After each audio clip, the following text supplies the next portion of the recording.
And with me, of course, Michael Jackson and Lisa Marie Presley. Welcome to Prime Time. Glad you're here.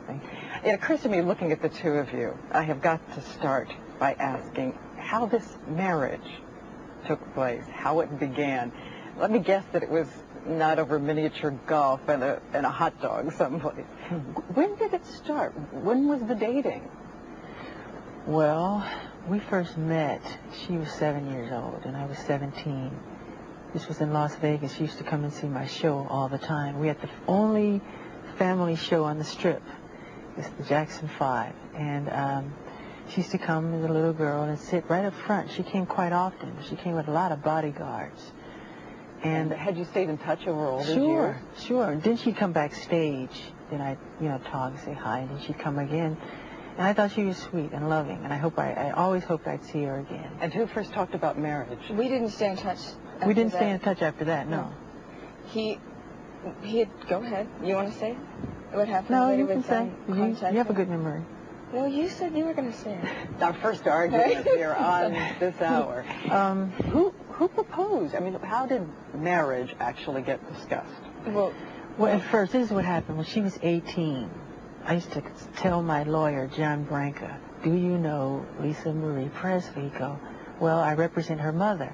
I go, well, can you get in touch with her? Because I think she's really cute. He'd laugh every time. He goes, I'll do my best. That's what he'd say.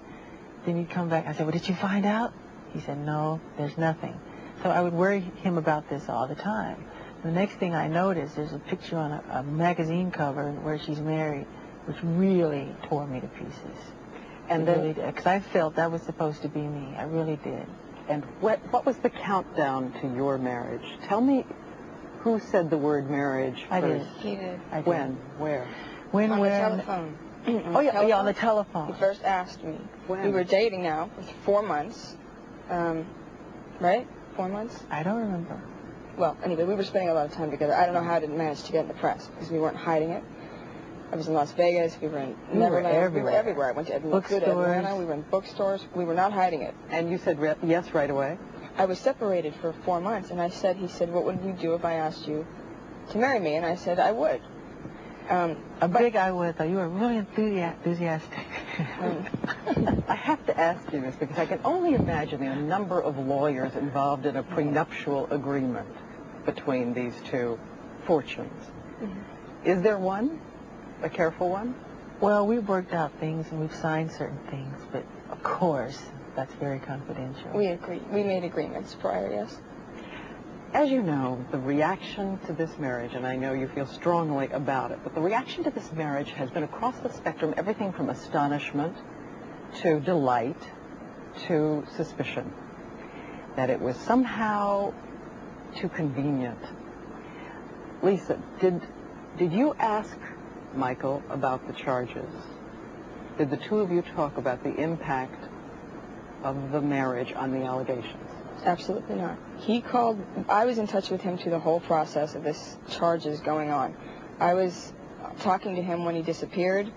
I was actually supposed to go to San Juan, Puerto Rico when he left and disappeared, and I got a call that he wasn't going to be there, and I was actually part of the whole thing with him, but talking to him on the phone.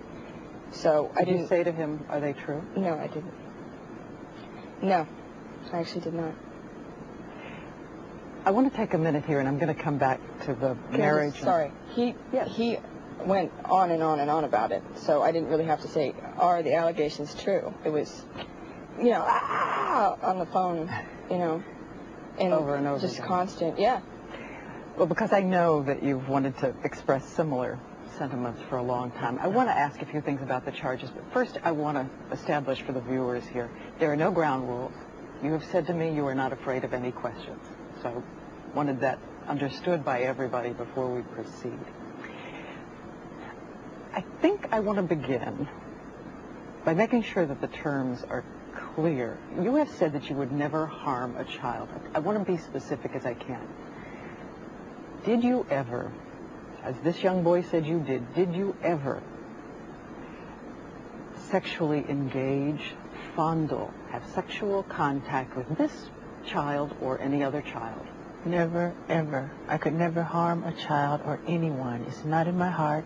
It's not who I am, and it's not what I'm not even interested in that. And what do you think should be done to someone who does that? To someone who does that, what I think it should be done, gee, I think they need help.